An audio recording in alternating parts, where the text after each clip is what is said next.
Welcome to Headlocks, Heels, and Havoc, the wildest mixed tag team in podcasting, where the kayfabe drops and the chaos takes over. Let's ring the damn bell.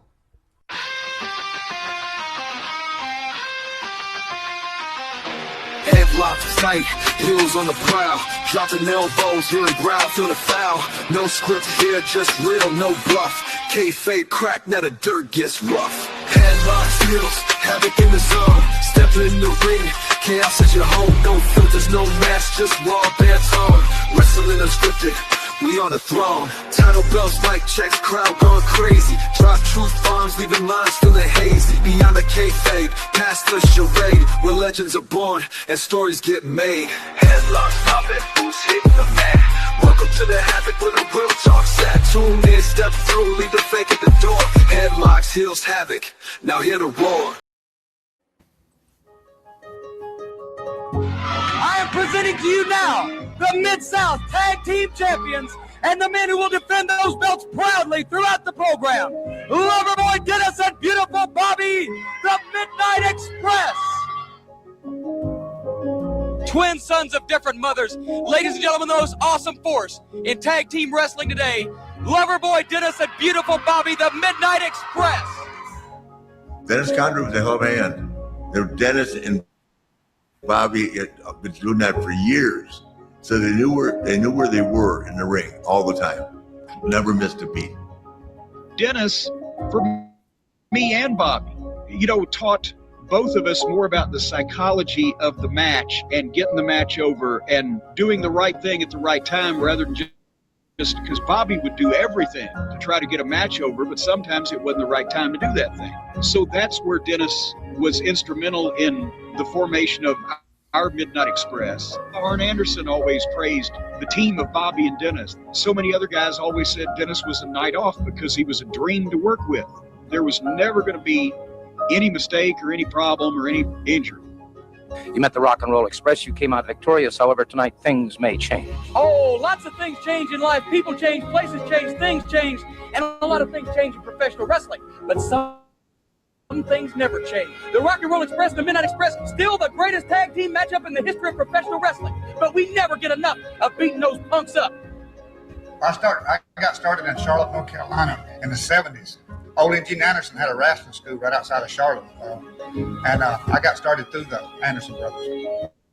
I started in 70. I put the ring up, I refereed.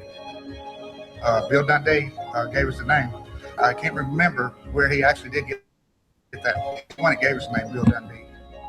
So I've had some real good tag team partners. I had one guy by the name of Phil Hickerson, a big guy, 300 pounds, moved like a cat, real quick, great guy, real good. He was one of my best tag team partners I had, and I had one by the name of Randy Alls, which goes with Randy Rose, David Schultz, Dr. D. David Schultz.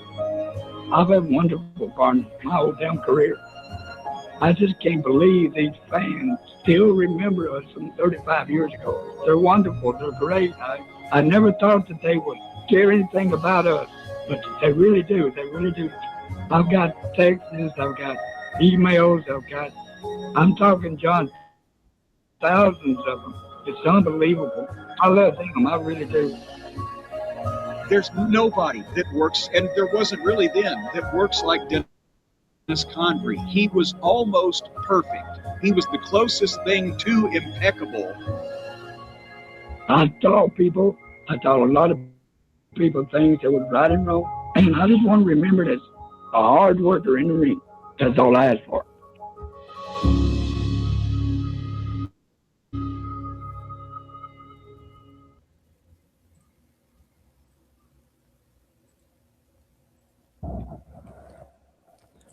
Welcome to the show, ladies and gentlemen, boys and girls, children of all ages. I am one half of the greatest tag team in podcasting, the legend J-Mac. With me, as always, is everybody's favorite Uncle Slam. What's up, fam? And as you just seen, we just did a little tribute video. Shout out. That was not my video, so shout out to the team that did make that video. It was very wonderfully done. I really liked it too. It was good. Yes, I did not know he had that many tag team partners. I didn't know he was tag team with David Schultz and everything. But as everybody knows, the wrestling world lost one of the greatest performers in the ring, tag team or not, in Loverboy Dennis Condrey, one of the greatest tag teams in the Midnight Express. So many different combinations, but he was one of the originals. So we just wanted to take a minute and honor him and what he meant to the wrestling world. I did want to read a couple of comments here that people had about Dennis Condrey. Um, let's see here. This, I believe, was from Jim Cornette. Uh, let's see. Jim Cornette paid tribute to the late great Dennis Condrey on his latest Jim Cornette Experience. Cornette said Condrey fell in a hallway and was found by a neighbor. He was cognizant of what was happening, but by the time the ambulance got there, he was paralyzed from the chest down. Condrey said after decades of bumps, 2 cancer battles, and surgeries that included the removal of his voice box, Condrey's neck may not have been able to absorb even a routine fall. People are going to say what they effing want to, and what the F. Dennis Condrey took bumps for 50 years. He trips in a hall and breaks his neck. But you got to think, not only the years of bumps, but also 2 cancer battles and multiple surgeries. Who knows what kind of shape his neck was in. His wife, Teresa, was 9 days from retiring so they could spend more time together. Cornette called Condrey seamless in the ring. Everything looked like he was hitting you as hard as he can, and he never touches you. Out of all those hundreds and hundreds of matches, they never knocked anybody out. There were no injuries. Cornette said the tributes from across the industry confirmed Condrey's place in history. When Ric Flair or Arn Anderson and the Hardys say Bobby Eaton and Dennis Condrey were the best heel tag team in the business, and we learned from them, they're not just making that up. So, Dennis, rest in peace. You will sorely be missed. You've been missed since you had to retire. We appreciate everything you did. I do, as everybody knows. They're one of my favorite tag teams, if not my favorite tag team. I talk about them a lot. Definitely R.I.P. You want to say anything? Oh, yeah. You got anything to say about the Midnight or Dennis or anything, Uncle Sam? Like it's like I like the Midnight Express. I wasn't as big a fan as you were, but I mean, you can't like deny his greatness. I mean, like a lot. I mean, like Jim Cornette said, and like everybody else. I mean, he was the safest worker. He looked like he was hitting you the hardest and wasn't even touching you. That's why they said you had a night off when you were wrestling with him because you knew it was going to be easy. You knew it was going to be seamless. So true professional. Somebody that everybody respected. Nothing but respect. It's just sad and definitely probably a lot had to do with a lot of the bumps, his age, and if he was battling, had just got done battling cancer or had been battling cancer. I mean that definitely makes you a lot more brittle. Your bones, from that cancer treatment. So I mean, I just feel for his family and hopefully pray for everybody. Yes, and I especially feel for his wife. 9 days from retiring, so they could Mm-hmm. spend more time together. And then, this is the end results is that he's not going to be with us anymore. It's so Yeah. sad, so sad. I hate to hear it. Before we move on, I do have one more. Let me get this up better so we can see ourselves better and stuff too. Paulie Dangerously, better known as Paul Heyman, he said a little something. He said, "Rip Dennis Condrey. There are many who were closer to Dennis, but few who had the blessings of learning more from him. What a remarkable performer! Much like Ray Stevens, he did it so naturally, instinct, talent, and feel." I remain forever appreciative of the patience he had in dealing with me. Thank you, Dennis. That was from Paul Heyman. I That just, says a lot when he gives you a compliment right there. right. And, Paul's one of the greatest minds in the business, and he's telling you he learned from you. Yeah. Dennis was great. And it's sad too that like a lot of people, we know the Hulk Hogan's and we know, the Ric Flairs and all these other great names and stuff like out throughout the business. And a lot of people know, Dennis Condrey, but I don't think enough people know about Dennis Yeah. Condrey. And so I encourage everybody go back and look at some of these midnight matches. Just watch Dennis Condrey in general. He just knew what he was doing and the timing and everything. Moving on to another sad story. Paul Bearer's son and wrestler DJ Pringle passed away. I don't remember exactly how old he was, but he was fairly young. I want to say he was in his early 40s. Oh Just wow. another sad. Yeah, I didn't know Paul. His son was. I was going to call him Paul Bearer, but his name's Percy Pringle. But I didn't know his son was a wrestler. But rip to his family too. I hope Yeah. hope y'all get some peace and everything. It's just sad. It's sad to lose somebody. Yeah. Especially that young too. You know. Yes. I mean, it's heartbreaking, it just really is. It's sad to lose anybody. It was a sad week in wrestling, everybody. Mhm. But the tributes that poured out to Condrey were amazing. Cause just like you said, I seen an interview with Dutch Mantel, and he uttered those sentiments too, that he would go in, he'd look, and if his name was on there with Dennis Condrey, he said, okay, well, I got the night off then. I don't have to worry about nothing. I'll let him call it. Yeah. Just a testament. All right. Well, let me see who we got here in the comments before we move on. Let's see. Well, this I think it's just somebody spamming us. Gotta love Yeah. that That's on what I was Twitch. going to say. That's what it looked like. Yeah. Yeah, we don't want none of that. I mean, I hope it's not. Let's see. Yeah, I'm not clicking on it. Yeah. So back I to what we wouldn't. were doing here. Yeah. Nope, Definitely. we're no viruses here. So, have you seen any of the match that Hangman Adam Page and MJF had at I believe it was Revolution AEW's last pay per view? Um. No, I don't think I had or whatever. Good I heard match. about some matches, but I didn't get to watch the pay per view at all. It was a good match, but I am not okay with this spot. I don't know if you've seen it, but Booker T is talking about the syringe spot with MJF and Adam Page. He said it's just poor taste. So basically, you can see a little bit of the picture there. Basically, what happened was Ooh, yeah. MJF just takes a needle and sticks it through Adam Page's cheek. Oh, fuck that shit. There's just, what do we need that for in wrestling? Yeah, I think that's a little overkill too and shit. I with you on don't that. like it. I don't like it. There's a way to get blood and color and make people gasp without literally piercing somebody's body in the ring. I Yeah, just I don't don't think think that's necessary. Oh So yeah, I'm not with that at all. yeah, are you watching it? I'm looking at it, but yeah, I'm like, oh my god, yeah, that is not something I want to be part of.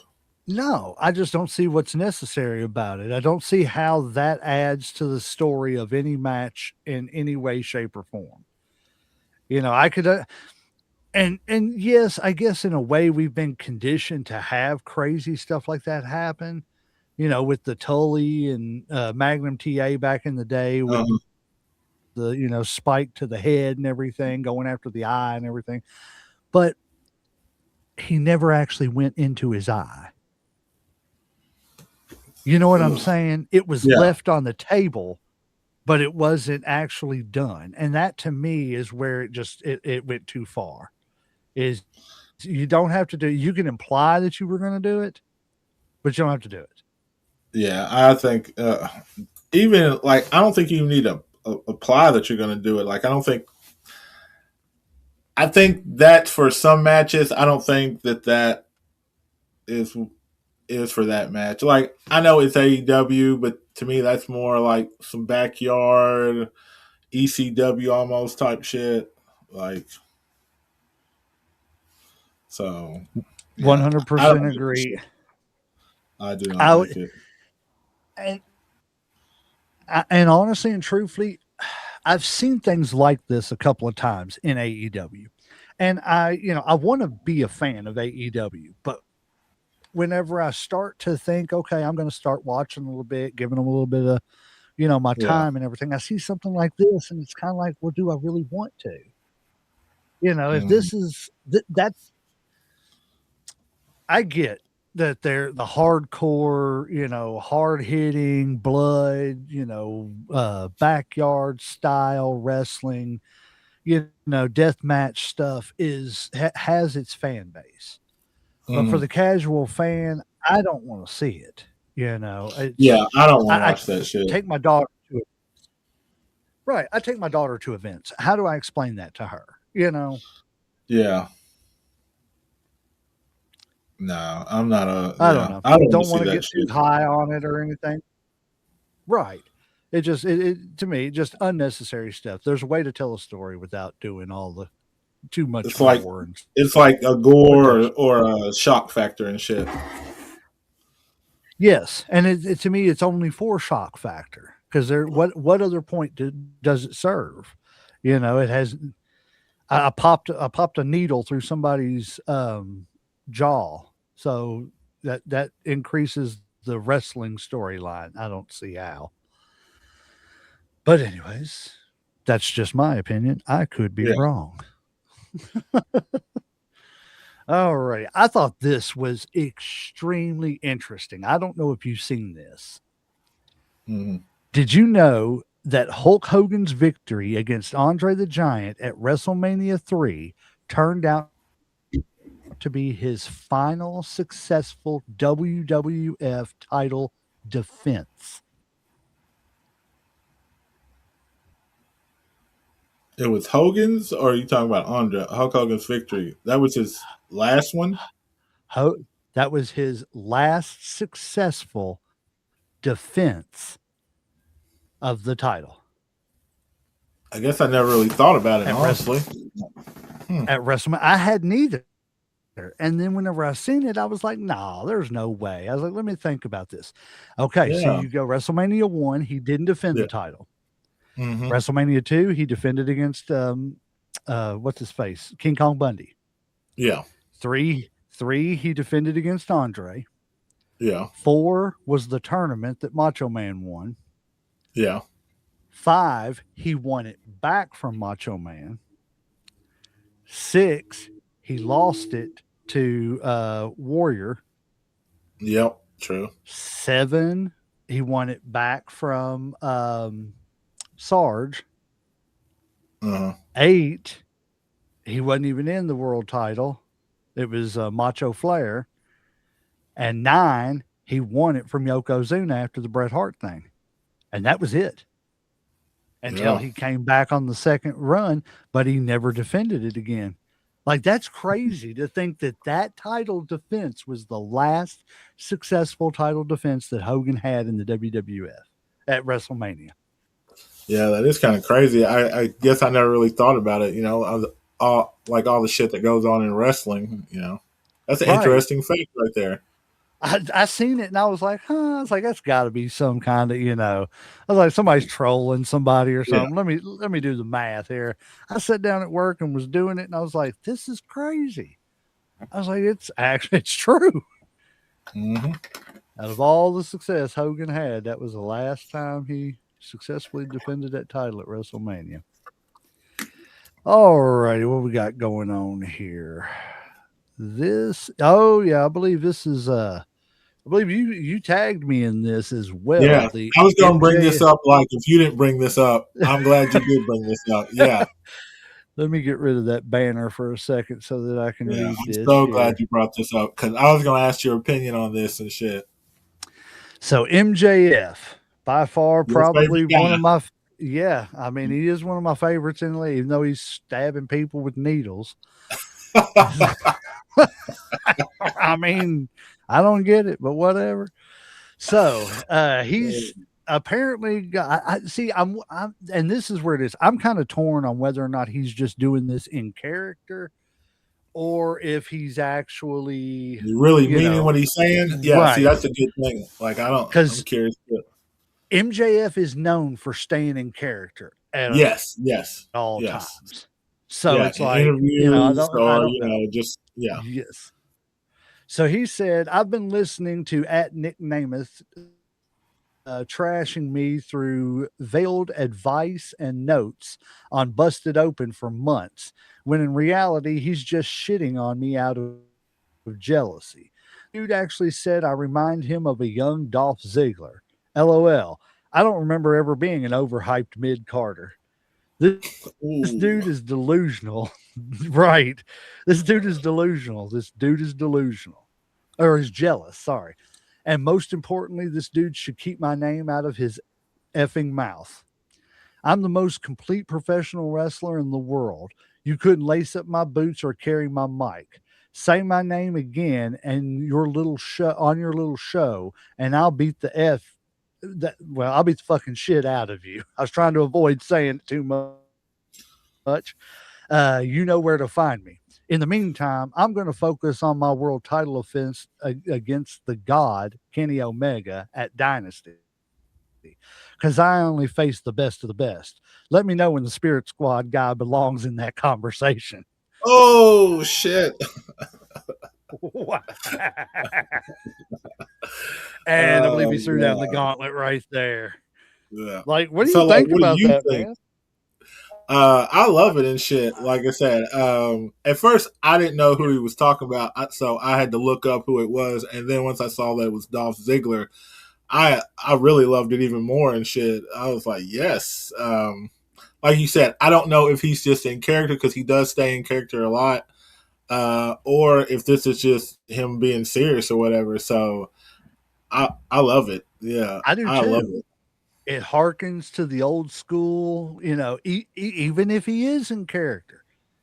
It's kayfabe. Let's Mm-hmm. do this. I'm for it. You know what I'm saying? And I think that's why he does that, is because MJF just loves the business that much.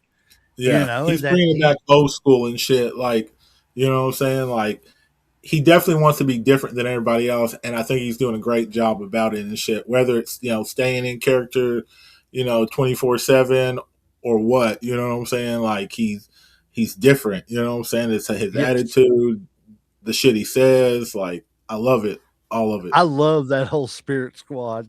Yeah, So yeah. let Especially me know when the that guy overhype mid Carter. overhyped mid Carter and let me know when the Spirit Squad guy is in that conversation. That's so bad. Because I mean, the sad thing is I do respect Dolph. You know what I'm saying? I Oh think yeah, Dolph is really good. I think I've always called him a poor man, Shawn Michaels. But at the end of the day, I can't say nothing about what MJF said, man. He's good. He's just a good talker, man. yeah. But also on Dolph's defense, I think injuries kind of hurt him. You know what I'm saying? So if he hadn't got hurt, I think he really could have been a lot more. But that just comes with wrestling, unfortunately. 100%. I mean, Dolph is probably, I would say, top 50 in ring all time, just because of the fact that he was really good in the ring as far as selling, stuff like he was one of them guys that could go out there and let you sling him around all match, and just sell for you and tell a good Yeah. story. But MJF, I'm sorry. All righty. What's your opinion on this? Tom Brady calls WWE fake BS and says wrestlers would be I can't see that. My eyes are getting bad, people. Sorry. Still can't see it because that's, man, my eyes are getting bad. He said So they would be punched into the throat. Thursday by his defensive line. Yeah. What do you think about Uh, that? I think Tom Brady don't know what the fuck he's talking about. First of all, and shit. I think if he actually, I don't want to hear shit from a fucking quarterback to start with. Anyway, them some soft ass motherfuckers. Anyway, so Tom, I don't know what the fuck you talking about. You talk a Especially lot of shit from, nowadays. yeah, Especially especially, nowadays. yeah. I don't want to hear shit from you, Tom. Love you to death. You better stick to that flag football shit. Cause if anybody breathes towards your ass back in the day, you were looking towards the ref for help. So nah, I ain't really trying to hear too much what Tom's got to say when it comes to that shit. You already know how I feel about Tom Brady. Anyway, that was a loaded question. Uh, no, I'm not trying to hear what he's got to say because we both know how tough wrestling is.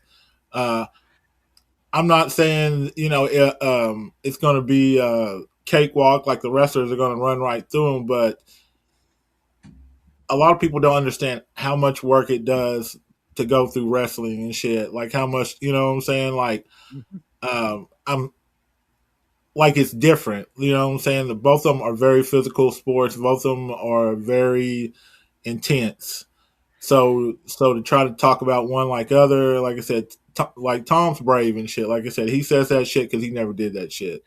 So It's a it's easy to different talk type about. of toughness. Yes, yes. And I don't think he's got that type of toughness anyway and shit. Like I said, I don't want to hear No. shit from a quarterback. Like if it was like a lineman, if it was, maybe like a running back or something talking shit, I might have a little more, credibility. But a quarterback, nah, especially Tom Brady and shit. Ref, help. No, no. I as much as I love Tom and I love my Patriots, I got to agree with you.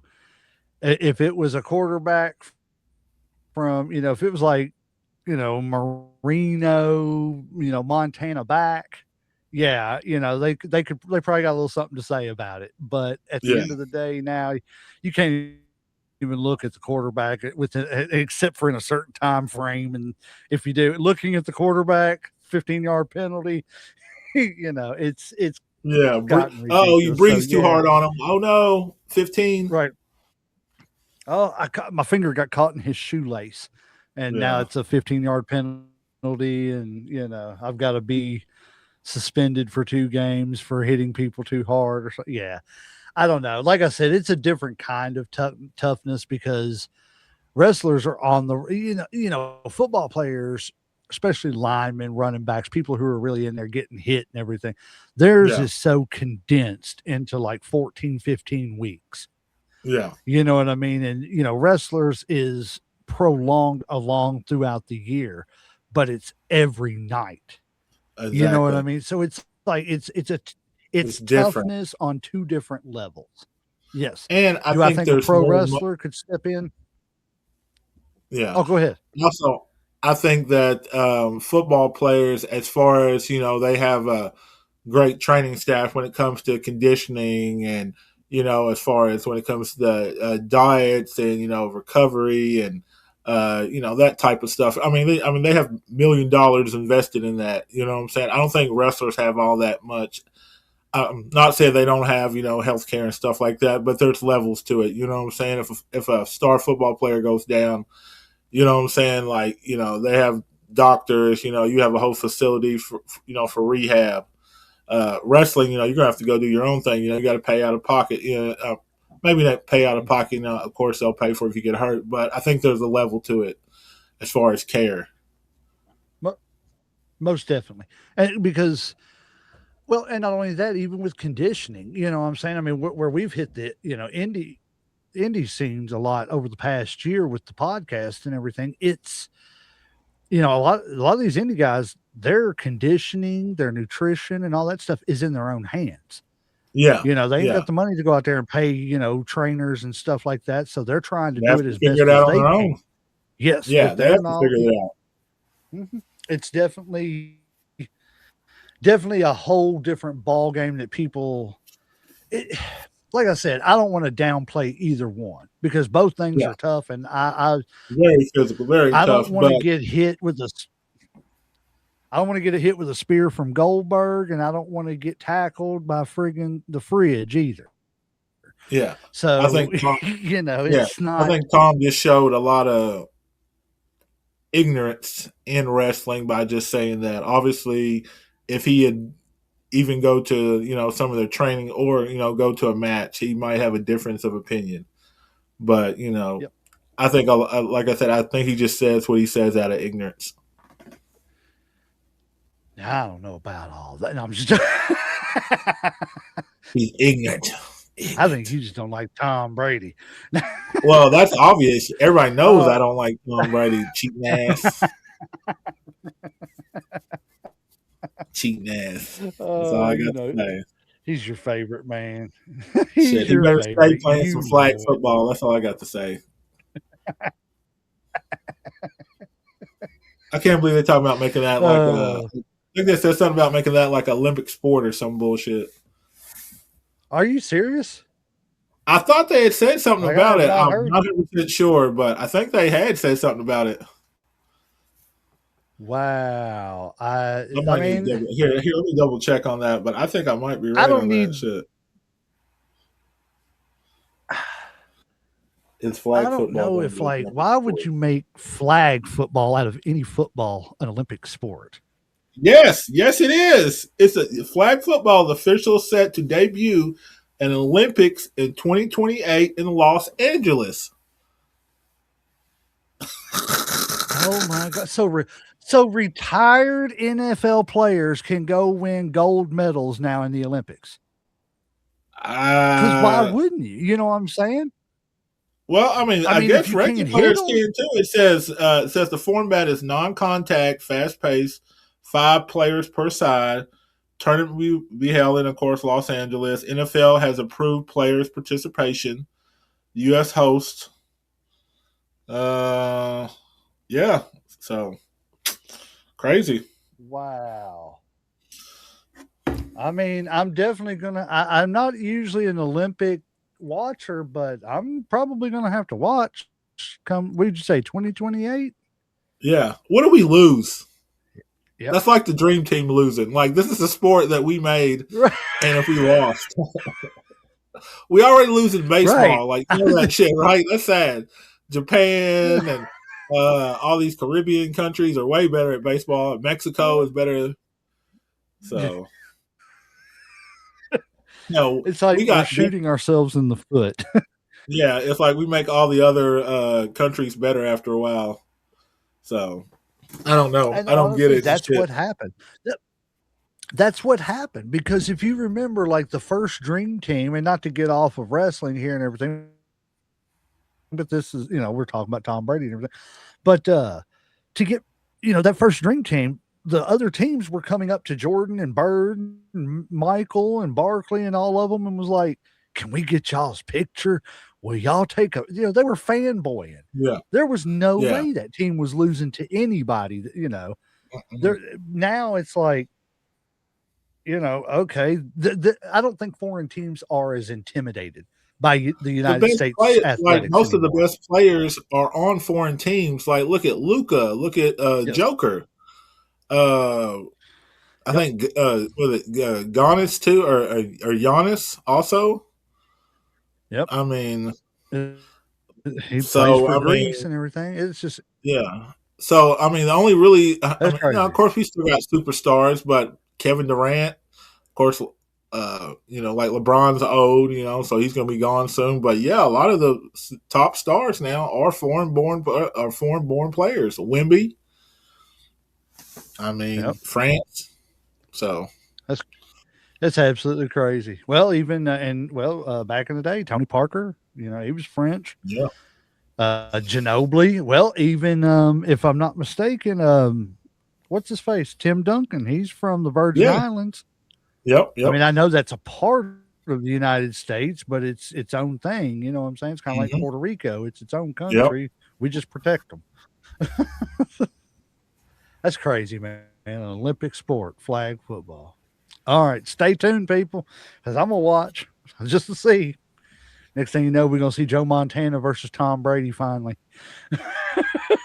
Nah, I don't want to see that. I don't think Joe can run anymore. They I talking don't about he either. has problems moving and shit. Yeah, I've heard that he's got lower back and lower hip issues and stuff and everything. Yeah, all the punishment he took. All righty. Yeah. Well, back whenever they really got hit. Breaking news on Danhausen. I just threw this up there. First thing, what do you think about Danhausen? I really didn't know much about him. He's starting to grow on me. Definitely starting to grow on me. Like he's funny. You know what I'm saying? Like he's kind of like our truth ish. Like you know what I'm saying? So not a huge fan yet, but like I said, he's starting to grow on me. I mean, he's all right.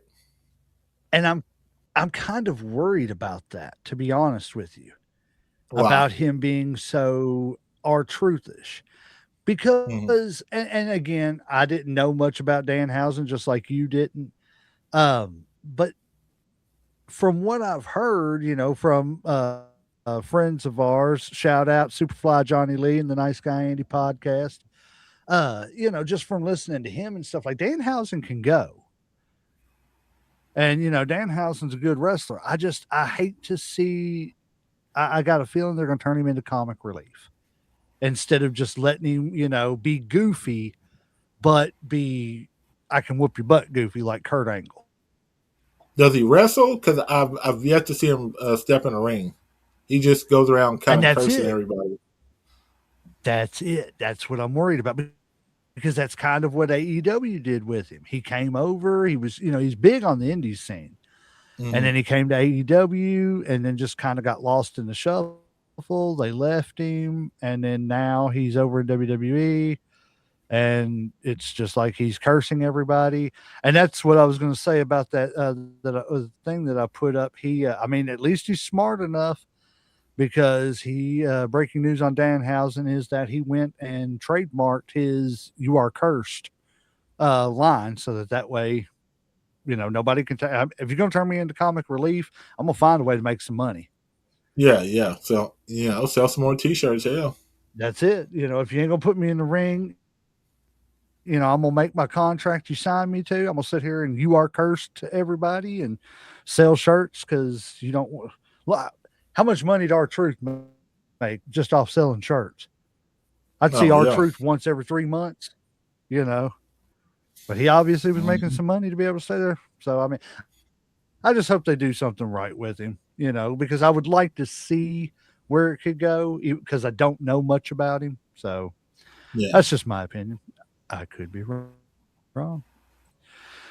All righty. Hall of Fame induction this year. I am not very excited about this other than the demolition going in. Have you seen the two newest members of the Hall of Fame induction? What are you talking about? Sid and Bad News Brown? Yes. I don't have an issue with that. Like I said, always like Sid, you know what I'm saying, in WCW and WWF back in the day. I don't know if I would say. I mean, I guess he's been a world champion in pretty much every place he's went, so I guess he is kind of Hall of Fame-ish. Bad News Brown, I liked him, but I don't know. Like I said, I mean, I guess he's like I said, I like he was a little bit before my time, so like it's really hard for me to speak on him and stuff. I'd have to go watch more about him. I know very little about him, just mostly from what I've read or saw old clips about. So I don't want to really say too much. Don't care about Dennis Rodman at all. I like No. AJ. I thought you had to wait. Like Demolition, I'm cool with. Um, Stephanie just put in there just because who her family is. So that's just Which how don't I get me feel wrong. about it. I think I agree with that about Stephanie, but I do think that she did make contributions and she should eventually be in there. Yeah, This year, eventually, maybe keyword. not. Yeah, Yes. As far as keyword. Sid and Bad News Brown, like I'm cool with them getting into the Hall of Fame, Hmm. but again, eventually. I think there's so Yeah, many more people we could have picked for a better Hall of Fame induction ceremony. But it feels like that since, TKO has taken over, that I always felt like in the Hall of Fames, there used to be at least like kind of 2 or 3 real big headliners. Yeah. And now it's just being knocked down to like 1 or 2 headliners. Then you got the legacy wing. And then you got, it's just like, do we need all that? I mean, why can't we just put people in and say you're a Hall of Famer? Why do you got to be in a special wing? You know what I mean? Why does it's why, a legacy because they're already dead or something like that? I guess so, is what I'm thinking. Yeah, because I'm pretty sure Sid passed away, and I'm pretty sure Bad News Brown's kind Yes. of gone. Maybe that's why it's called the legacy. It's because they're not around to kind of accept theirs or something. I don't know, or because of time. I'm not really sure how it works on that. Right. But Who knows? Because we thought you had to wait so many years, at least a year or yeah. two, but apparently you can retire and 2 months later you're a Hall of Famer. All right, but here's a quick question to you. Oh, go ahead. If you could take 2 of those people out, which 2 would you take out? Obviously, I'm pretty sure I know who you would take out. And who would you put in their place if you could put 2 other people in the spot? I would take Stephanie out. Mm-hmm. Not anything, against her. Like I said, I think she eventually needs to go in. And I would take probably Bad News Brown out. The main reason for Bad News Brown is he just wasn't in the WWE very long. And when he was here, he was a problem child. I say here like I'm in the WWE, but when he was there, he was a problem child. Because he was constantly, I mean, I don't know about the conversations that went on between him and Vince, but, apparently he says that Vince planned on putting the world title around him, making him the first black heavyweight champion. I don't know. That could be true. But seems like, if that's going to happen, it's not going to help you if you're over there griping all the time and stuff too.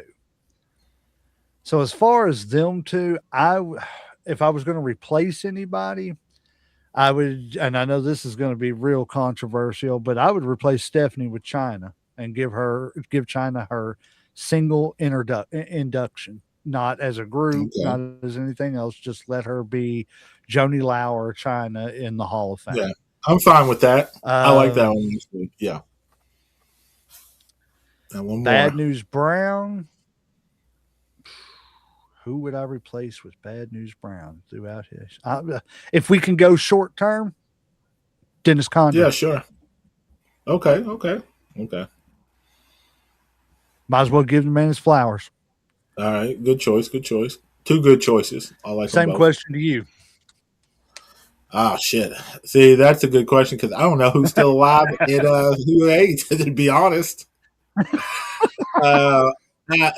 I know who I would take out. Like, that's the easy part. I would definitely take out Steph, like you said. And I don't have a problem with Chyna. Like I said, I know the whole, adult film things kind of marred her legacy or whatever. And it doesn't help that she had a relationship with, the future, I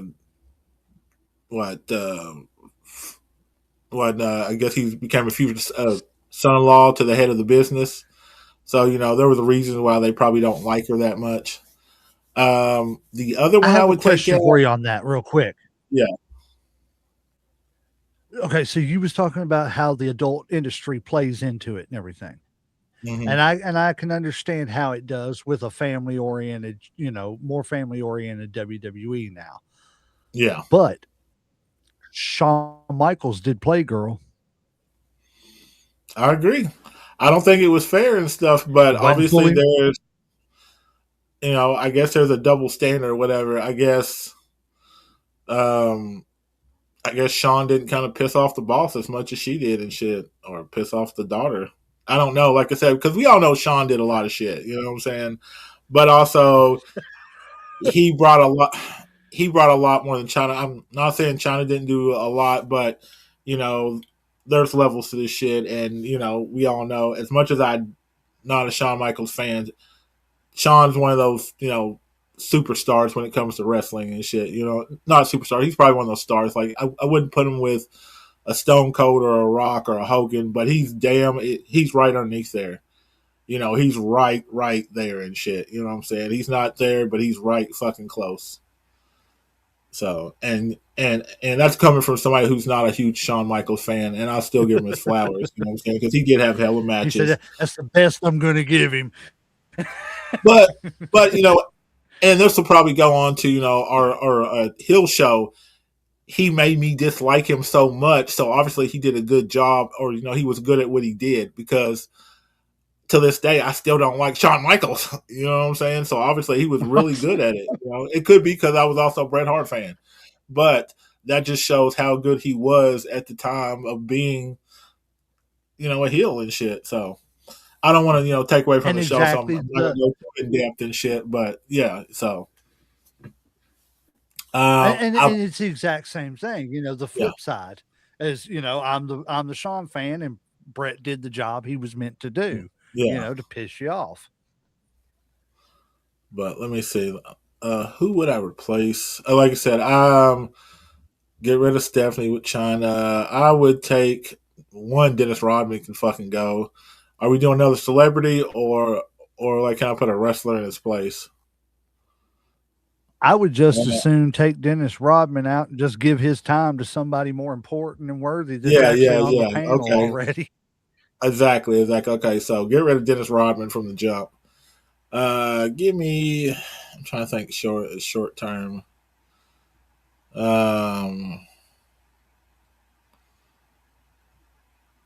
trying to think anybody that might. Does it count if they still work for like another company or something? Like, maybe like a JR. Hell, I don't know if JR is old enough yet to, or if he's pissed somebody off or not. I would say so. I mean, he was part of WWE. Yeah. Well, I figured he should be in a bunch, honestly. Like, I feel like when it's all said and done, JR should be in the shit.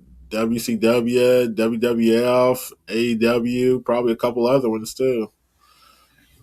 UWF, Mid South, you name it. A lot. He's been there. He's been the voice of a lot of companies. Yes.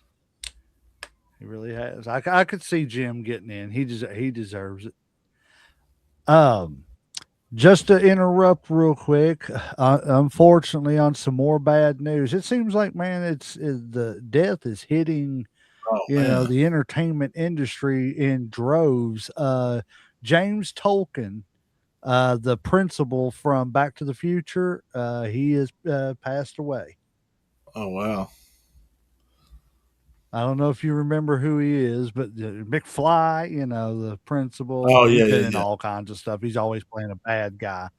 But yeah, he passed away and everything. So rest in peace to him. I just seen it come across my little news feed there. Didn't mean to interrupt and everything, but breaking news as we see it. Well, keeping on to the Hall of Fame thing, Vince Russo said Vince McMahon would not have allowed the two new Hall of Fame inductions due to their bad reputation. His exact quote was, "I'm 65 years old. I don't forget these things. Guys like Sid and guys like Bad News Brown, bro." I hate the way he says bro every 5 seconds. But that's just where I guess where he's from, New York. Bro. Yeah. They were problems in their own right. They were not good, behavable, do everything. The company wants us to do soldiers. Sid used to blow off work. The WWE blow off working at the WWE to play softball. Sid was one of those guys that you were not going to tell him what to do. Sid was going to do what Sid wanted to do. Bad News Brown, too, had a reputation for not being one of the easiest guys to work with. I mean, in a way, I get that, but in a way, it's like, if he's an independent contractor and you've got him for X amount of dates, why is he not allowed to say, well, I don't feel like showing up for that date. I'll do the next date next month. If he's an independent contractor, you see what I'm saying? Yeah.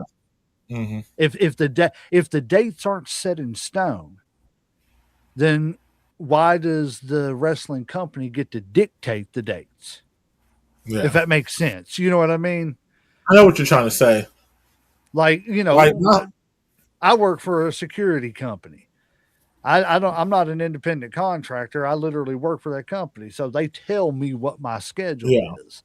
But if I was an independent, I'd done independent contract security. Well, I make my own schedule.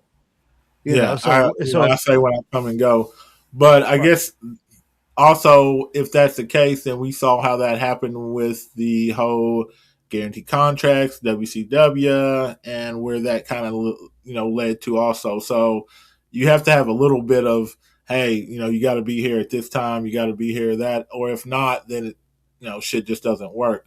My biggest issue with what he was saying was because what was he trying to say? They wasn't the best guys, and they. I mean, like who he is. I mean, most of the top superstars have had issues. Most of them had said no, that I don't want to do this, or I don't think this is good for my character, or this is, it's kind of like what you said. They're independent contractors. Like if I don't think that this is best for me, I'm going to speak up and say, hey, I don't think that this is best for me. That's just being human, saying, hey, look, I think that this might be better, because you might have better ideas. Like they're not always right. Yep. I mean, like, what happened if Stone Cold hadn't got fed up and be like, hey, Vince, like, let me talk, or if The Rock had been like, hey, Vince, here, just let me talk for a little bit and shit, and they were like, no, you know what I'm saying? So sometimes people do know what's best for them and stuff when it comes to stuff like that. Um, that's what I have the biggest issue with. Now, like, if you have to be somewhere at a certain time and if you're getting paid certain money, that's one thing because you can't let the inmates run the asylum because, like I said, we Yes. saw what happened with WCW with the guarantee contracts. If I'm getting paid so much, especially if you have creative control, I guess it's more or less if you have creative control. Yes. Um, that's the And I biggest thing. and I'll be honest, Sid didn't never seem like, just watching interviews and stuff of him outside of the ring, Hmm. like he was not, the psycho Sid guy. He was actually a pretty cool, calm, collected person. You know what I'm saying? A big ass dude, but he didn't seem like a guy who was just an asshole just to be an asshole. Yeah, You know, if it didn't make sense to him, then I'm not going to do it and I'm not going to put myself out there like that. I mean, I've got money. I don't have to degrade myself and, do stupid stuff just to be able to get a paycheck.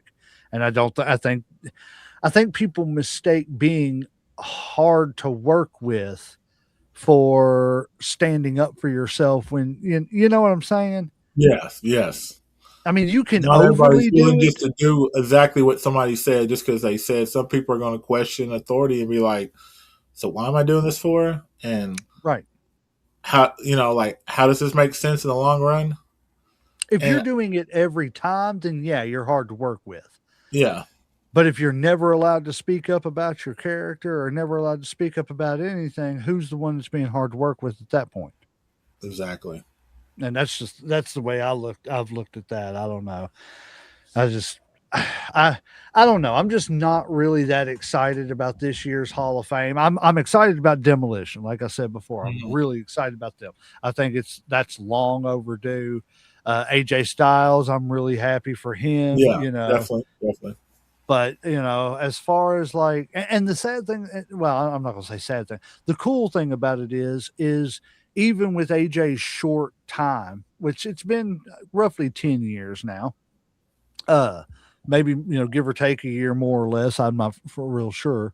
I want to say it was about 2016 he came to WWE, but in his relative short time, as far as time in the business and everything, to be in the WWE, he had a pretty good impact. Yeah, I think he's like a 2 or 3 time world champion, multiple time, different champions. So he definitely had what I would call a Hall of yeah, Fame run in the yeah, WWE on top of his Hall of Fame run from TNA. yeah. Um, because I think he's been world champion in multiple organizations. I'm pretty sure he's held belts, tag belts, intercontinental, of course, like United States, all that IWGP. stuff. Yeah. Is he a triple crown? Like, do we know? I don't know. We will ask that question right quick. Are we talking for TNA or WWE? Let's just say WWE right now. Is AJ Styles a WWE Grand Slam champion? Yes, he is. Okay. It says he achieved this. Well, this phone, you know how my phones are. He achieved this distinction by winning all four of the necessary titles required under modern WWE Grand Slam format. Styles is also noted for being the first wrestler in history to complete a Grand Slam in both WWE and TNA Impact Wrestling. So Ooh, he is a see, Grand there you Slam in go. both. Resume speaks for Yep. itself right there. I mean, shit. Yep. I mean, he definitely, you I know, wonder how he did many his part. people, So how many wrestlers are Grand Slam in multiple organizations? let's find that out. That's the great thing about Google. Yeah. How many wrestlers are Grand Slam champions in multiple organizations? It says while multiple wrestlers have achieved Grand Slam status, winning top, secondary, and tag team titles within a single promotion, primarily WWE, only a very select few have accomplished this feat across multiple major organizations. We know that's why we asked the question. Exactly. Let's see. Key details regarding multiple different Grand Slams. Cross promotions. Io Sky is recognized as the first Japanese wrestler to become a Grand Slam champion in both Japan and the United States. So Okay. Io Sky, that's a That's big cool. I didn't know accomplishment. that either. I Yeah. didn't either. Multiple formats. Chris Jericho has qualified for the Grand Slam under both the original WWE, OGWHC, OG current world heavyweight. That's okay. I was like, what is that? I was like, what organization is OGWHC? World Heavyweight Championship. Okay. And current formats in WWE. So Chris Jericho, I guess, is I don't know what they're trying to say there with him. Multiple times in the same promotion, The Miz was the first to become a two-time Grand Slam champion within the WWE. Mm-hmm. Let's see, as of 2026, over 20 wrestlers have achieved a Grand Slam in WWE, but only a few have replicated such specific requirements across different distinct major companies. So it's not a very big distinction. And Io Sky, that really surprised me. I mean, congratulations to her. My daughter loves Io Sky. So basically, it's like EO, Chris Jericho, and AJ Styles. And The Miz. Yeah. Well, yeah. And for cross promotion, yeah. Yeah. The Miz said, I ain't going nowhere. I'm just going to double up here. I'm surprised Ric Flair's not on that list, too. I am too, because world champion, NWA. He's got to be. See, I don't ever remember him being like an Intercontinental Champion because he was always for that World Championship. So he was Intercontinental in WWE. WWE, It was during but not WCW. No. Let's see here. Was Ric Flair an NWA Grand Slam champion?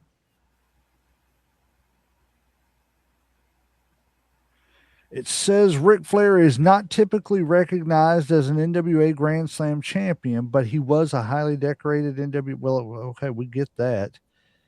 NWA United States champion, NWA World Tag Team champion.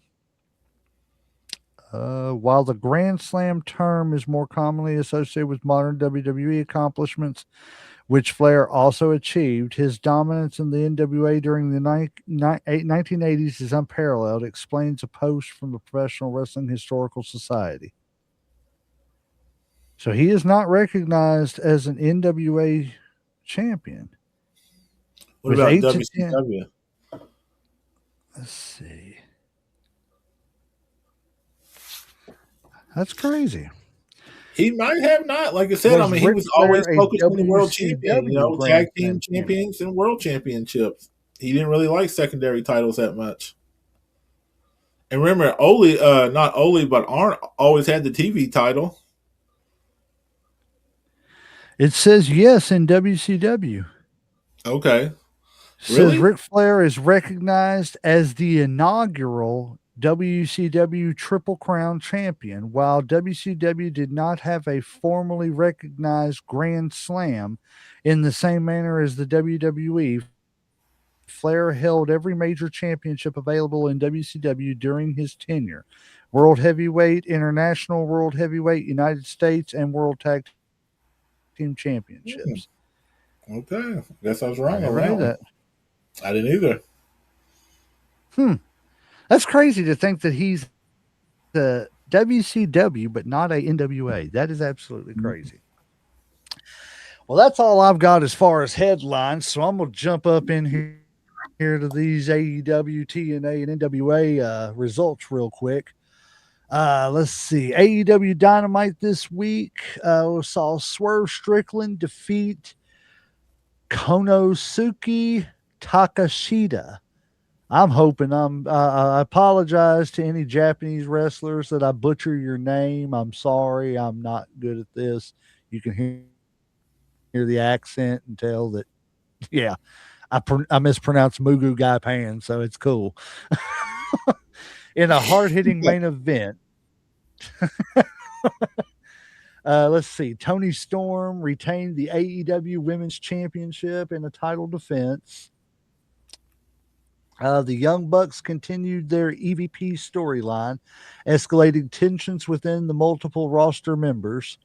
Will Ospreay cut a promo building towards his next major feud. Chris Jericho's storyline advanced with his faction showing cracks. So I got a feeling Jericho's going to be gone soon. I don't know why. I just feel that. I don't know. Let's see. Key results from TNA Impact Wrestling. Moose retained the TNA World Championship in the main event. Josh Alexander picked up a big singles win, staying in the title contention. Deonna Purrazzo scored a win on the Knockouts division action. Tag division featured the Motor City Machine Guns in a standout match. Ongoing faction tensions continued across multiple storylines. Is it me or... But before I get to the NWA Power, is it me or does it seem like that TNA and AEW and NWA are doing their shows kind of old school? Like not every match is a big wrestler versus a big wrestler. Some of them are just, enhancement matches. Yeah. I feel like they're doing that. I don't know. See, I don't watch the same ones you watch. So, like I said, and I only get bits and pieces of like AEW. So it's kind of hard for me to really tell. Do you have Roku? No, I don't. I have HBO Max, but I just haven't had a chance to sit down and really watch anything on it very much. Like I said, I've caught a couple of the older episodes, but I don't think anything recent. Like I don't know if they have this year's. If you can ever get to the Roku channel, you don't even have to have Roku. I think you can just do the Roku channel itself. I'm not for sure. But that's where NWA Power is. Okay. Totally free. Excuse me again. So for the results of NWA Power this week, excuse me, man. EC3 retained the NWA World's Heavyweight Championship. Matt Cardona stayed in the spotlight with his featured segment match. Women's division saw continued momentum from the top contenders. Classic studio style promos remained a major highlight. That's one thing I love about it, about them, is they got that old school feel and everything. Big takeaways from all three shows this week. AEW is building towards towards major pay per view level feuds. TNA is emphasizing pure wrestling plus title contention.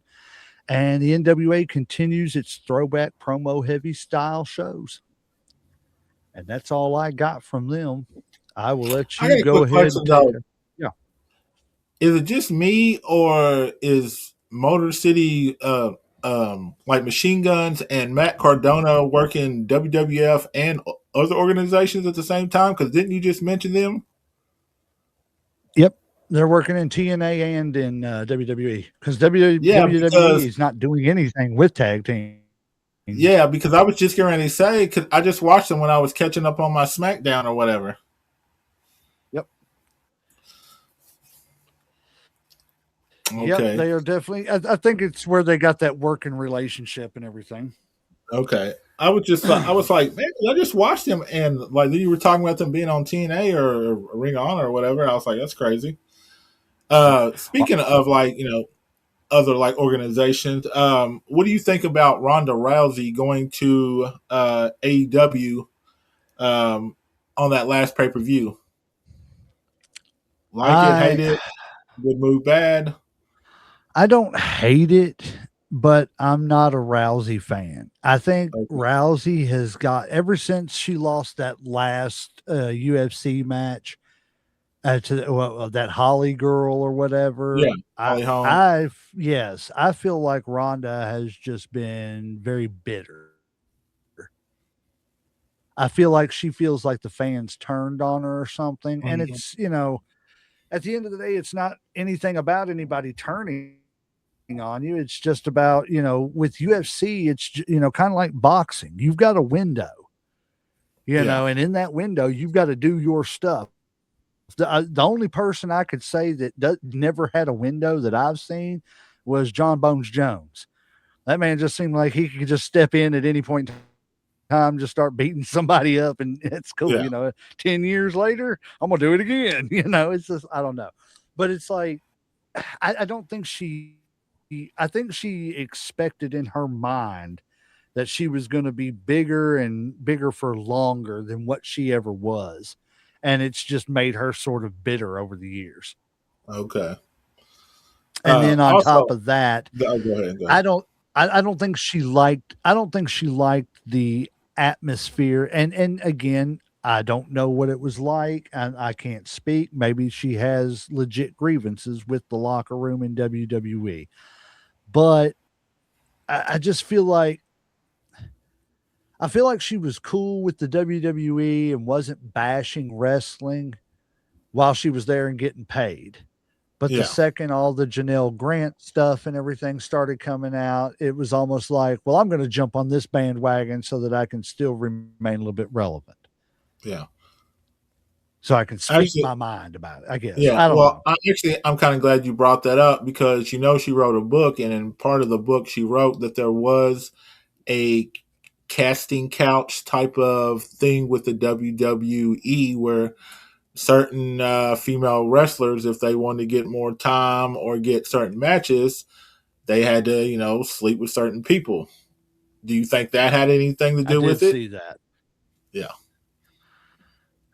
Yes, but my whole thing with it is why didn't we call that out while it was going on?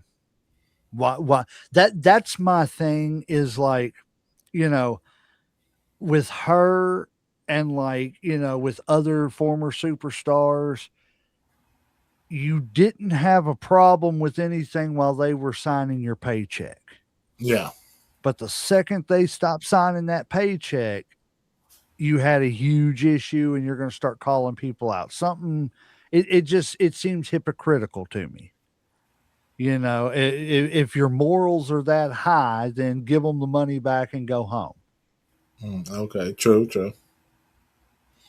All right. That's a good one. I was just curious what you thought about that on that one. All right. Let's see. Next thing is, I saw, now I think this has been about a week ago, but it was talking about that AEW, it says demolished like NXT, but I wouldn't say demolished and shit. Like, as far as AEW had 619,000 viewers compared to 541,000 viewers. So is that a sign of AEW stepping up and being a threat to WWE? Or is this just I like a don't kind of know. blip, nothing to really worry about yet? I think for NXT, it's something to worry about. Not even necessarily worry about, but for Yeah. NXT, it's okay. We got some competition. Right now, I don't see that anything's going to compete with the Raw, SmackDown brands. Right now, it's multi-billion-dollar. And yes, NXT falls underneath that, but NXT is kind of like the bastard child. That Yeah. everybody wants to see. You know, and it's like I think that with NXT, yeah, it's competition. But with SmackDown and Raw, no, I don't even think they're looking at AEW as far as that. Okay. All right. I got two more things, and then I'll run down my SmackDown, Raw, and like NXT. I was looking the other day, and they had a fan package for the MSG. It's like an all-inclusive pass for it's like a meet and greet, and it cost $1,925. And the regular suite alone is just $950. So you're paying an extra $1,000 just to meet, say, Liv Morgan. In your opinion, is it worth paying that extra grand to meet a superstar? Not to me. I'm sorry. Like if it was a a Shawn thousand Michaels or dollars a can do a Stone lot for Cold my household. No, or like a Paul Heyman or something, no,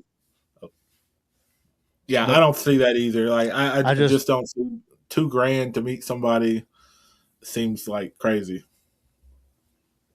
I'm gonna put it this way.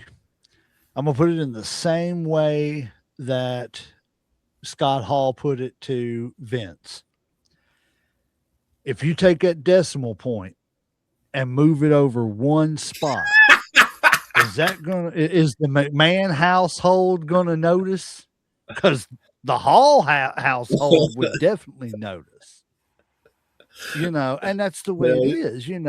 If you take that decimal point and move it over one spot, yeah, I yeah, can go to these meet and greets.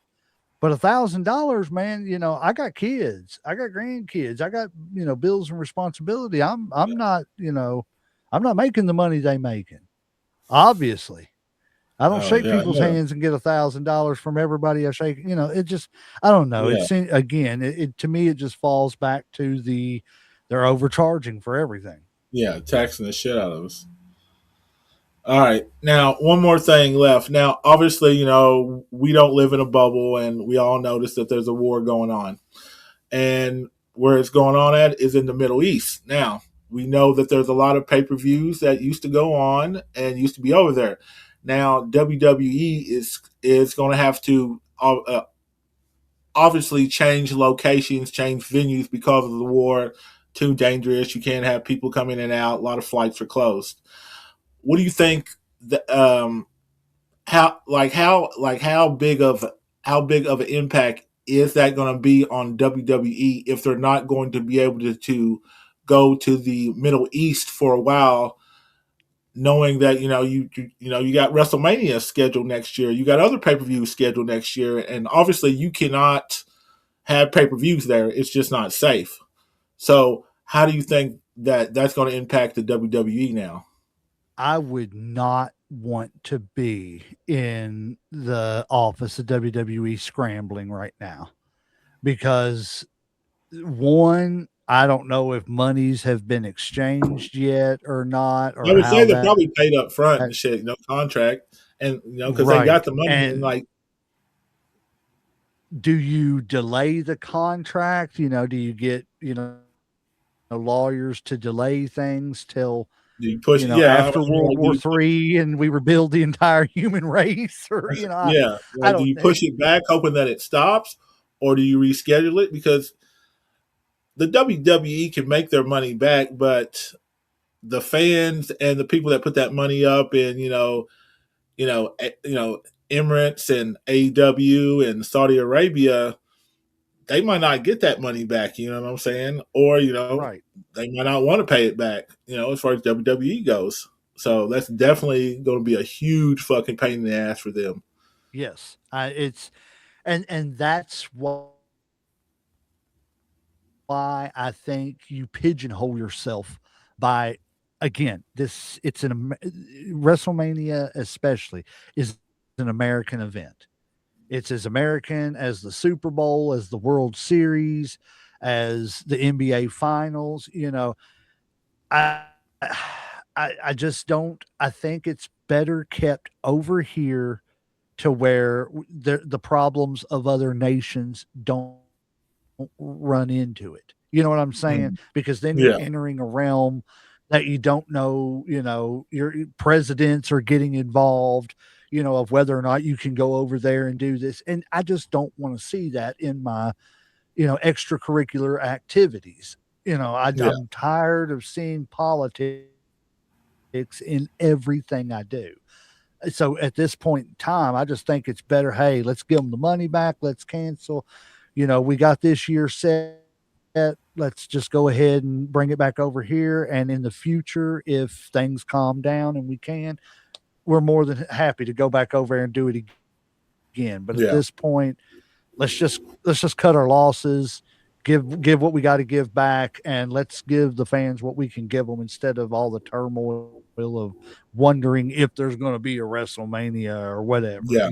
I don't know what the situation. All right. Well, that's all the news I got here. Let me go to Raw first. First, to start off, we had Brock come out, do a promo with Paul Heyman. Keep doing your Basically, thing. I'm here. oh, okay. Basically, calling out Obe Feme, talking about how great Brock is and all that Brock's done. Obe Feme obviously came out. Little battle ensued. Obe Feme pretty much, showed his dominance.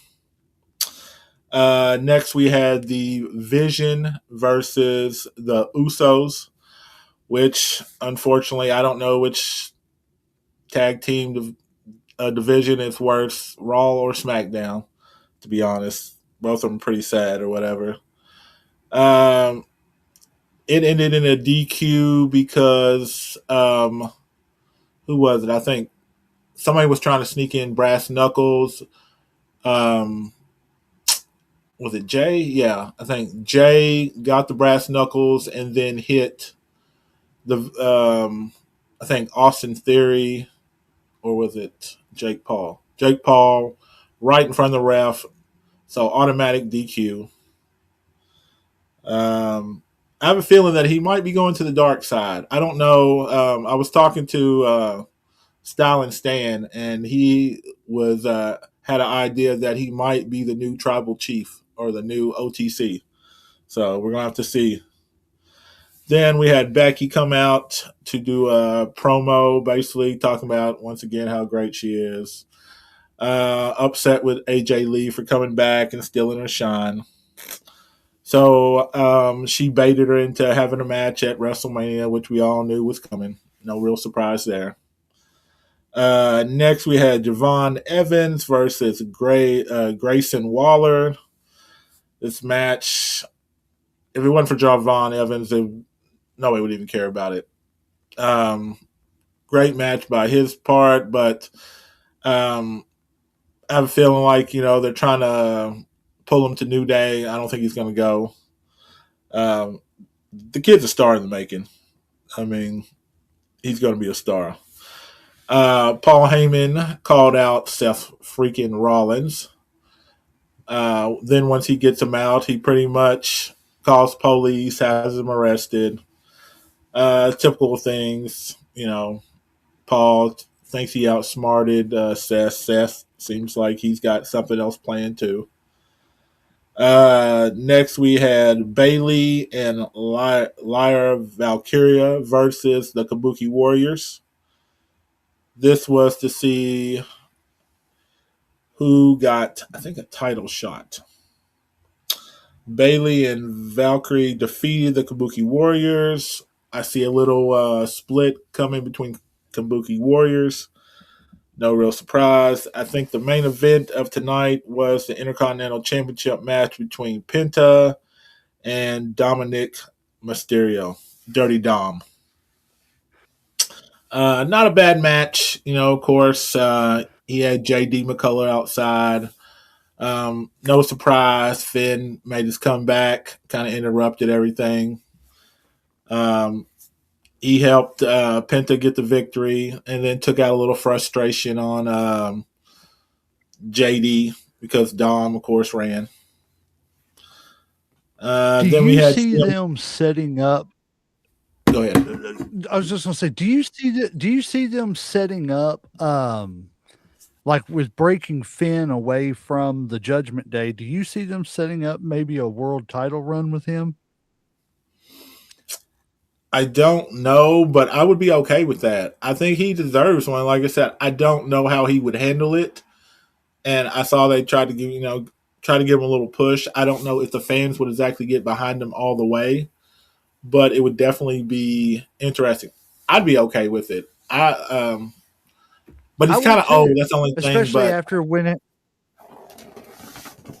My whole issue with it is I hate the way that he got that universal title, won mm, it, and he got injured. The night he won it, but they've never thrown him back in to kind of yeah, give him another shot. hmm I don't like that they didn't do that. I think he deserved better in that department. yeah. In the final, we had CM Punk call out Roman Reigns. Um, they're just building up pre-hype for the road to WrestleMania.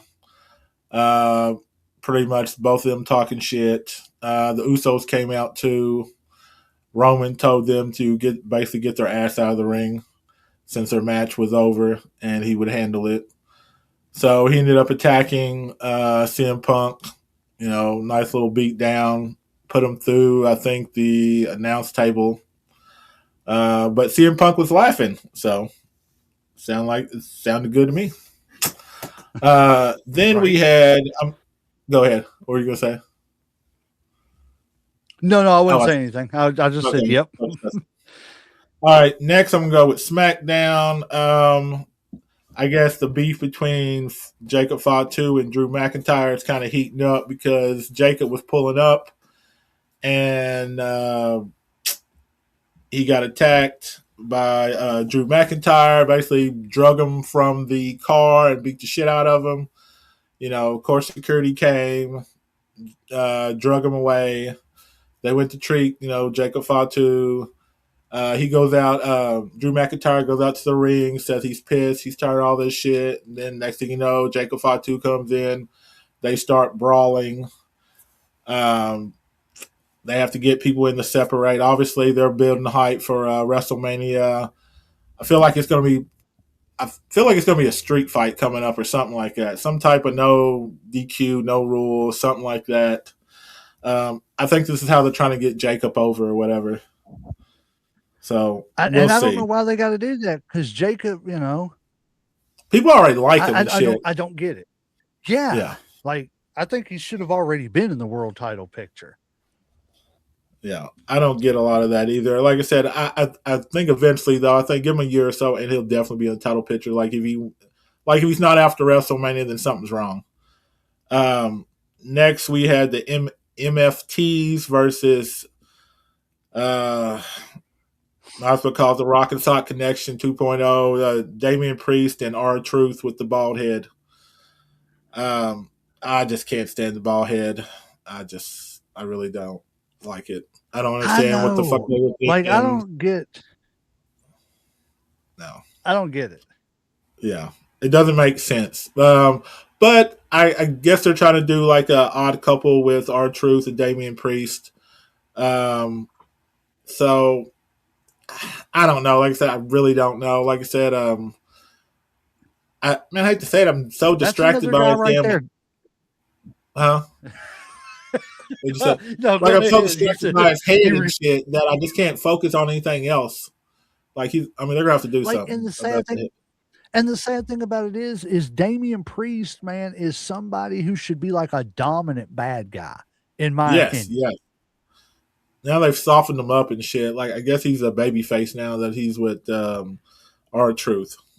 because he had 5 minutes with the Judgment Day, like everybody else does. So once that's over with, you got to be some clowned out goofball. Well, R-Truth too. Like I didn't know he was Right. part of the Judgment Day too at one point, but yes, he was Yeah. part of it also. So, but on the good side, they did end up winning the tag team championship with a little help from the Wyatt Six. Okay. But just to shout, I mean, just to say this again, I am so bored with both tag team champions on Raw and SmackDown. They're so boring. Like I just so don't care. I don't care that the Usos have the belt. I don't give a shit that R-Truth and Damon Priest have the belt. I really didn't give a shit when MFT had the belt. I feel like with MFT, like they just don't know what to do with them. I think they're trying to split them up now, but I think they just don't know what to do. They have a collection of people. They all seem alike, so let's just put them together. We don't really know what to do with them, and we'll figure it out as we go type shit. Well, and it's like with the tag team titles, like how many times have the Usos appeared and I don't even see the titles with them? It's like they don't even Yeah. give a shit to carry them out there with them. And it's like they don't, and I think this is the first time they defended them. Well, no, I think they might have defended them, but it's like I just don't care. Like I really don't care, and I see that I can just tell that they're not going to be tag team champs very long because just the way Jimmy and Jay ain't on the same page. I really feel like he's eventually, we've been saying it for a while, and it's kind of beating a dead horse. He's going to go heel. I don't know when. He's going to go heel though. So, yeah. Well, let me ask you this. What do you think about the whole Jimmy, no, it wasn't Jimmy, it was Jay, barking out the orders to Roman Reigns? That's something else I noticed. That's what I was thinking. Spear him. Yeah. Is he going to become like a new tribal chief? Is he going to be, That's what me and Stalin Stain were talking about one day. I think it was yesterday or whatever when I was at work or whatever. I saw Ray and him, and we were talking a little wrestling or whatever, and he had suggested that to me. I was like, you know what? I didn't think about it until you said something, but I could see that. And the thing of it is I don't want him there. We had the whole main event Jey Uso experience, and it was shit. Let's not put him back. I don't even want him in tag team division because the only thing I want to see happen with the Usos right now is I want to see them go to AEW or some independent organization and wrestle the Young Bucks so that they can just do a big super kick fucking party and everybody can just watch super kicks all night long because that's all they do. They don't know any other wrestling. Other than, oh, well, look, my uncle used a splash off the top rope, so I'm going to use that, and then I'm going to super kick you 15 times. I don't see arm drags. I don't see backflips. I don't see anything that remotely resembles wrestling. It's turn around, kick them in the face, turn around, kick the other guy in the face. Oh, look, 2 more people are coming to the ring. What are we going to do? We're going to kick them in the face.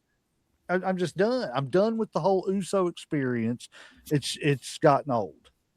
Yeah, it's definitely stale. That's why I think they're going to eventually break them up and let one go someplace else. Or like you said, I'd be okay like if they went to another like AW or TNA or something like that. But back to tag. Speaking of tag teams, we had Fraxium versus the Motor City Machine Guns. And that was actually a really fucking good match. Like, really, it brought back some luchador, cruiserweight type vibes. But one thing I noticed, and this also applies to the Carmelo Hayes and man, who was talking about Drago. I always fuck his name up. Match. They Ilya Dragunov. Yeah, they have to move that announce table. You don't understand how close. Now, Fraxium and the Motor City, like the guy came like inches from, like he did a flip off, over the ropes and landed and fucking was inches from hitting that announce desk. Now, in the match later on with Carmelo Hayes, when he was doing the U.S. Open, he actually did hit the fucking table when he flipped over the fucking ring and shit and smacked his ribs. Like they got to move that shit back. It is, or they're gonna have to I, tell these guys that they gotta have to ease up with some of these flips because they're getting so high and they're getting so much momentum that they're gonna really end up fucking themselves up. Like, watch the match between Fraction and if you can, if you find the clip, and they come so close to smacking that table, and one of them actually, I think they jumped out of the ring and pretty much jumped over the guys. Like, they're getting so much height, it is insane. Like, these matches, but it was a really good match and shit. I'm not even going to front. But I think, who won that match? Let's see. That was the Motor City Machine Guns, won with a little interference help or whatever. But very good match. But yeah, they got to do something about that announce table, man. It is going to get somebody fucked up for real.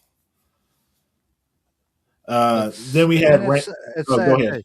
Do you think?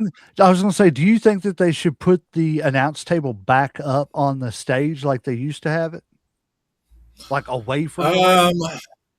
Maybe. I mean, then it's hard for people to kind of go through it and shit. You know, they always like to put a couple people through it at least once or twice a show. So, either that or they're just gonna have to move it back because, or they're gonna have to tell them that maybe they can't flip on that side because somebody is really, like I said, they get so much height like coming off those flips and stuff, especially like somebody like Javon Evans or whatever. My God, like they're gonna end up really, really hurting themselves. So, I mean, that's just an observation that I had.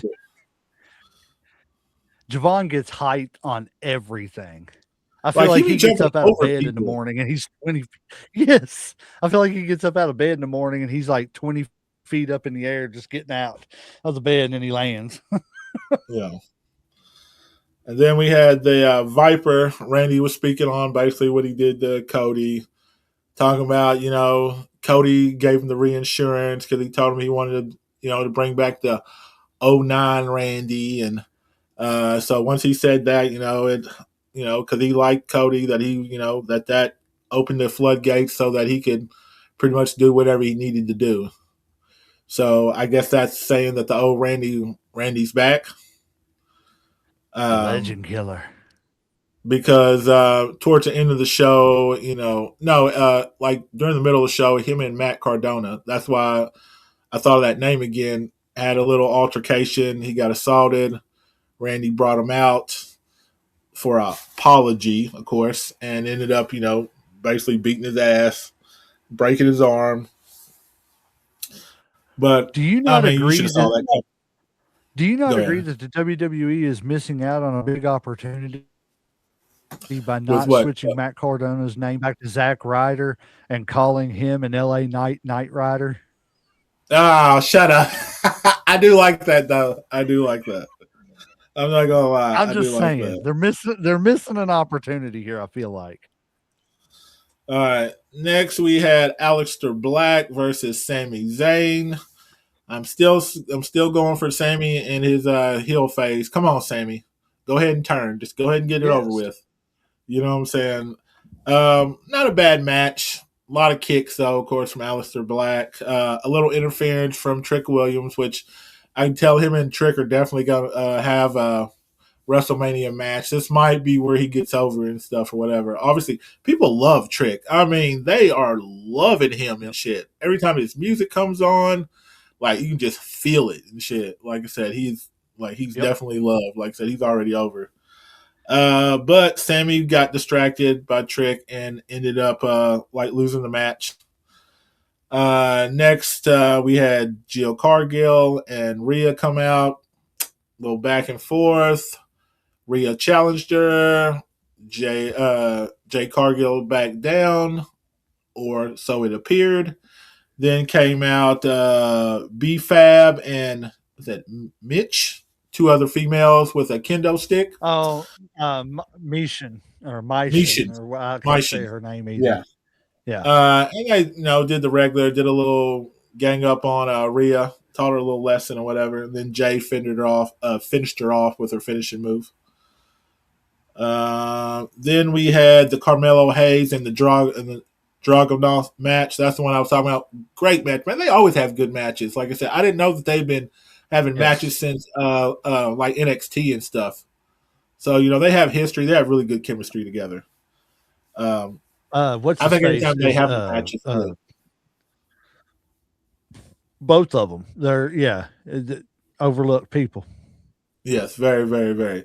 But like I said, need to move that announce table back because Carmelo Hayes was doing a flip out of the ring, and he really did smack the fucking uh, announce table, and you could tell because he was kind of holding his ribs for the rest of the match, and like even when he was trying to pin, he wasn't trying to really lay. He was more like at an angle, like he was almost kind of hunched over, but he did finish the match. So I don't know how serious that was, but I can definitely tell he really hurt himself on that. That was no pretending. Something I really don't care about is the whole Jelly Roll and what is it? Kit Wilson, toxic, boring, waste of time.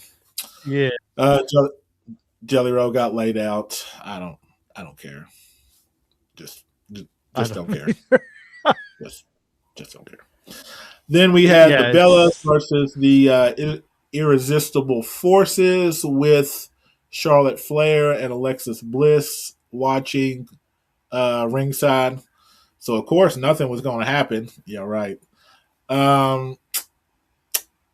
Charlotte was trying to, I think, take up for one of the Breeze or protect her, which of course she got into a fight, which got them the Bellas disqualified. So then the Bellas and Charlotte and Alexis Bliss started battling, which gave Nia Jackson and what's the other? Oh, Lash Legend a chance to basically beat everybody's ass. And the finishing that they did on Charlotte Flair, she is brave because we've all talked about how they say Nia's not exactly the safest worker. Well, the finishing they had is her coming off with a leg drop off the middle rope while Lash Legend holds Charlotte Flair, basically laying her out for her to drop the leg on her. And she's braver than me. I'm just gonna let you know because I couldn't do it. I don't trust her dropping off the middle rope doing her one finish. I definitely don't trust her doing that one. So I definitely feel like that's going towards nothing about Nia Jax. Yeah. I definitely see that eventually going towards a triple threat match, maybe WrestleMania, in my opinion. Then we got NXT, where we had, let's see, Fallon Hensley and Lana Reed with JCJ versus Kendall Gray and Wrench Sinclair. Tag team match. Don't know why. Wasn't a bad match or whatever. Gray and Wrench submitted both of them. They both put on their submission moves at the same time to win. And then, which one was it?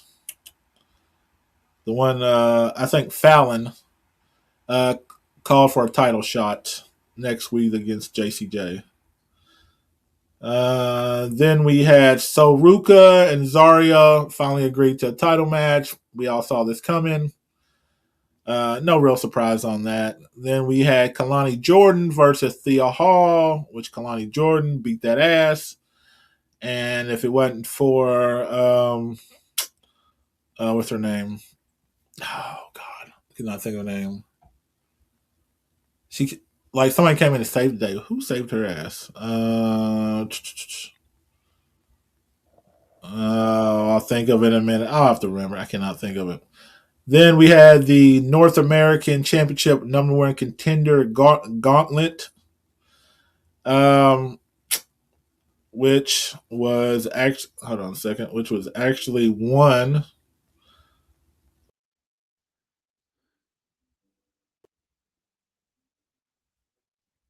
Gargano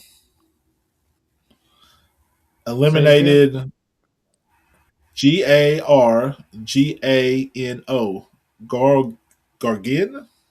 Gargano Gargano. Okay, finished Shallow Hill to win the Gauntlet match. Then in a tag team match, we had and this is a #1 contenders match. We had Los Americos versus the Culling with I'm pretty sure the Culling won that.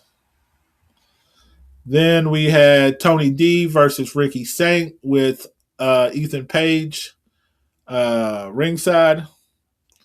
So we, of course, we knew that was going to be a fair match. Tony D's been wreaking havoc, taking out everybody. So D'Angelo won, but he won by DQ. Then, of course, Ethan Page and Saint was ganging up on him, which brought in Joe Henry to come help save the day. But then Joe decided he was going to get a little payback on D'Angelo for all the shit he's been doing to him and hit him with his finishing move, too. So, nice little payback there. And that is all when it comes to NXT. So, it's a wrap. Is that it? I'm tapped out, brother. It's coconut. As anybody who's ever seen the old Best of Will Ferrell Saturday Night Live, when he's doing the what's that dude's name from Canada that was the crooner? Robert Goulet. He said, "Yeah, it's Coconut Bangers Ball. It's a rap." It was the name. It's the name of the album. So, me and Chase and everything, we used to walk around instead of saying it was a rap, or it's done, where we worked together and everything. We'd be like, "Are we ready to go?" We'd be like, "It's Coconut Bangers Ball, man." It means it's a rap. Coconut Bangers Ball, guys. That's right. It's a wrap. He's tapped out. And guys, I guess that referee's hit that 3 count, so we are going to say good night. Let the referee do it, and we are going to ring that damn bell.